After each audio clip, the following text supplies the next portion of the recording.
السلام عليكم ورحمة الله وبركاته، ازيكم عاملين ايه؟ يا رب يكون كلكم بخير وصحة وسلامة. صنفنا النهاردة يا رب يعجبكم، هعمل صينية بطاطس بالكوسة.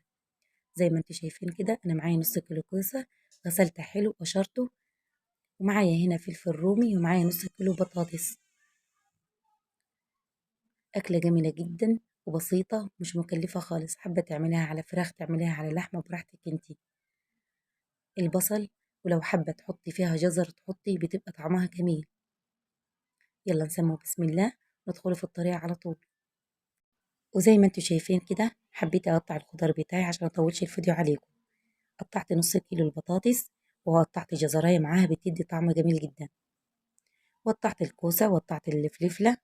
وزي ما انتوا شايفين كده، انا طبعا حضرت صينيه وقطعت فيها بصلايه. البهارات بتاعتنا الجميله. باقي المكونات انا عامله معايا راس توم، وادق فيها معلقه ملح صغيره ومعلقه كمون، ومعايا فلفل وكزبره ناشفه. احط الخضار بتاعي في الصينيه. طبعا البصل جميل جدا في صينية الكوسة بالبطاطس، بيدي طعم جميل خالص. أنا أسفة لو كان صوتي متغير شوية في التسجيل، كان واخدني برد شديد جدا جدا. الحمد لله إن عديت منه بخير. حبيت إن أنا أعمل صينية البطاطس بالكوسة ني في ني، جميلة جدا للناس اللي عندها برد. أكلة خفيفة وجميلة، ما فيهاش تقالي ولا حاجات من تسبيكات ولا أي حاجة. أكلة جميلة جدا وبسيطة خالص. الخضار بتاعنا قليل، حابة انت تكتري اكتر من كده كتري براحتك. طبعا انا هحط البهارات بتاعتي الجميلة، وحط الثوم. كنت انا دقة فيه ملح صغيرة معلقة، ودقة فيه كمون. احط معلقة صغيرة برضك من الملح كده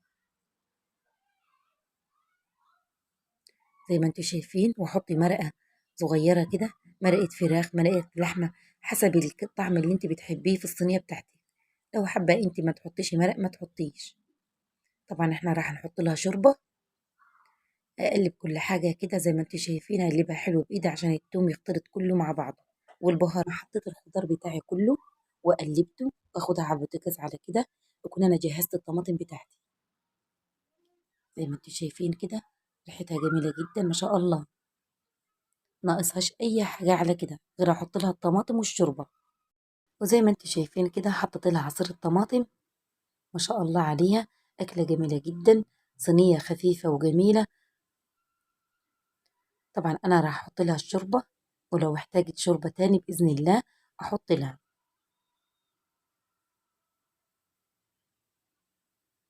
خلاص على كده انا سيبها راح تغلي مع بعضها واغطيها، ومنها ان شاء الله تستوى نص سوا ارجع لكم تاني. وزي ما انتم شايفين كده، صينيه البطاطس بالكوسه استوت نص سوا معايا. راح احط لها معلقتين من السمنه.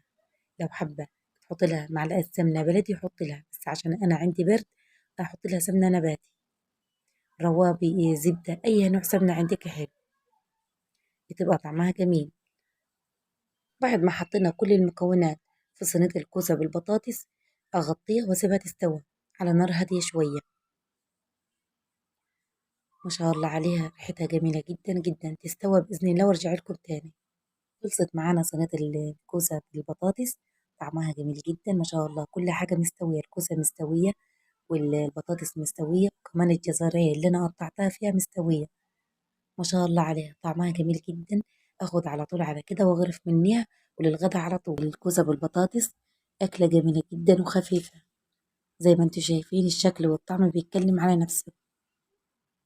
يا رب يكون عجبكم الصنف بتاعنا، وعجبتكم صينية الكوسة بالبطاطس. ولو أول مرة تشوفين قناتي ما تنسينيش باللايك والاشتراك، واشوفكم في فيديو تاني بإذن الله.